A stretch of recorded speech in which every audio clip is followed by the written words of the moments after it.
So for the next 15 minutes, if you brothers, bi-idhnillah azza wa jal, have any questions, comments, or corrections, you can feel free to put them forth. Connected to the dars. Connected to the dars. Another thing, in the future as we move on, this little brother right here, what's your name?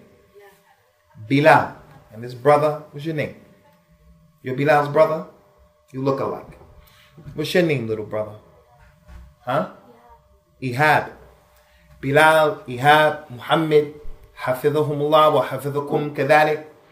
If doing the dars, a mistake is made, ayat was read the wrong way, hadith was said the wrong way, something, the hadith was da'if, something like that, you brothers have the green light to correct the issue. As a matter of fact, I'm encouraging you to correct any and everything that you see or you hear that is incorrect, as completeness is only for Allah Azza wa Jalla. And the last thing that we want to do is, we don't want to misrepresent the religion of Allah Azza wa Jalla and be held accountable for that Yawm al-Qiyamah. So don't be one of those people who you hear something and you're shy and you're embarrassed.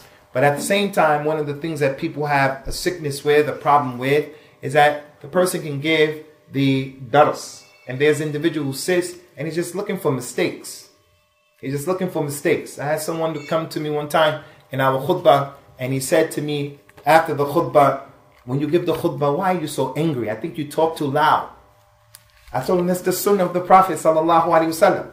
If he gave the khutbah, they said, اشتد غضبه وعلى صوته واحمرت عيناه كأنه منذر جيش. If he gave the khutbah, his anger became more intense, and he raised his voice, and his eyes became red, and it was as if he was warning an army. He was warning the people, an army is going to come and get you. So the Prophet didn't give a khutbah like, if you're going to warn the army, you come and say, the army is coming to get you guys. You're going to let the people know so that they can see that this is a serious issue. So the point is, that was his criticism. Why do you talk so loud during the khutbah? Why are you so angry? So we don't want people to open the door for those kinds of ta'liqat. So if you brothers have any questions, inshallah ta'ala, or corrections or comments, you can make them now. Keep them brief and to the point. Tafaddal in kana indakum shay. And anybody who wants to write, inshallah, complete these papers and write, inshallah. Bring forward. Anybody who's brave can stand up as well and ask, inshallah. Tafaddal ya akhi kareem. You mentioned the three types of sunnah, the sayings of the Prophet, the actions, and his approvals. Can you please emphasize on the sunnah tarkiyah, things which he didn't do? Is that as well with the three as well? There are some added kalam in that, as the brother brought to the table, and I appreciate that ta'liq right there. Jazakallahu khair. What's your name? Ahsanallah ilayk ya akhi Hasan, wa ahsanallah ilaykum jami'a. Concerning the sunnah, ikhwani, some of the scholars said that there is the sunnah al-khalqiyya wal-khuluqiyya, the sunnah of the way the Prophet was created, sallallahu alaihi wasallam. That when he walked, he used to bend down and he walked as if he was climbing up a mountain, and he would walk very fast. That was a part of his sunnah. But that was the way that Allah Azza wa Jal created him. That is his creation. He, sallallahu alayhi wa ala alihi wasallam, from his sunnah, when he used to speak, he would say the thing 3 times. Ad-dinu nasiha, ad-dinu nasiha, ad-dinu nasiha. This is from his sunnah, the way he was created. And also his akhlaq, just the way he was. He was gentle, he was kind, he was eloquent, he was forbearing. So they consider that to be from his sunnah, sallallahu alayhi wa ala alihi wasallam. That if you do it with the niyyah of making an iqtida and following him, you get the reward. But someone, he doesn't like to walk fast. He likes to take his time, step by step. And then you grab him by his hand and you want to practice walk fast. Say, come on, it's the sunnah. He said, I don't want to do that. You say, you don't love the sunnah. No, it's not the sunnah like that. If his niyyah was like that. And as the brother mentioned, there's another type of sunnah called the sunnah at-tarkiyah. At-tarkiyah from the word taraka, at-tarkiyah. The sunnah of abandoning something. There were things that he left off, sallallahu alaihi wasallam, that the people of the sunnah, they leave off because he left them off. He, sallallahu alaihi wasallam, would give the khutbatul Jummah. And when he came in, he didn't pray 2 rak'at as the imam and the khatib. So the khatib shouldn't come and pray 2 rak'at because the Prophet didn't pray 2 rak'at. And he was the one who told the people, sallallahu alaihi wasallam, إِذَا دَخَلَ أَحَدَكُمُ الْمَسْجِدَ فَلَا يَجْلِسْ حَتَّى يُصَلِّيَ رَكْعَتَيْن. If you enter into any masjid, ya Abdullah, don't sit down until you pray 2 rak'at.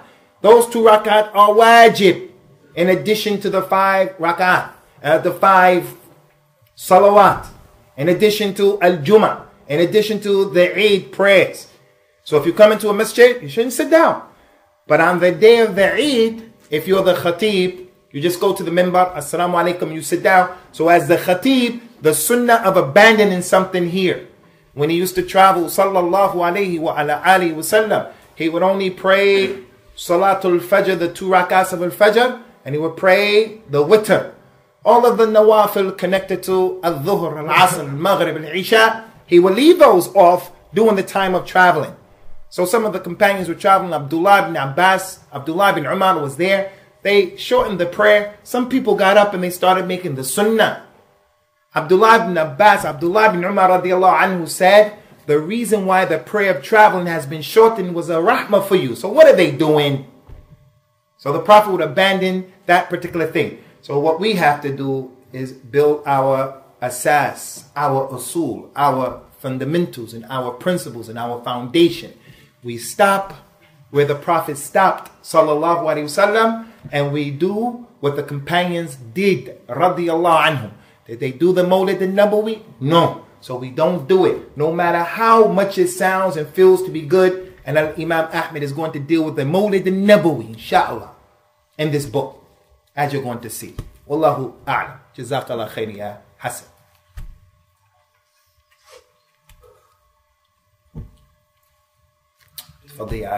Is there a book that we can purchase or to reference this class? It was the translation of Usul Sunnah that was written and translated. The tahqiq of the book was made by the Sheikh in Medina, the Sheikh Abu Yasir Khalid al-Radadi. And he made the takhrij of some of the ahadith and made comments on it. This used to be sold by Al-Hidayah bookstore. For some reason it went out of print and it was never reprinted again.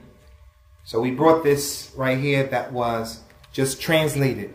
It's not that tahqiq, so I don't know. I can leave this with the brother here and maybe he can make some copies of it to pass it out to the brothers. I don't know. They want to do that. But I only leave it here if something's going to be done with it. If no copies are going to be made, I don't want to leave it here.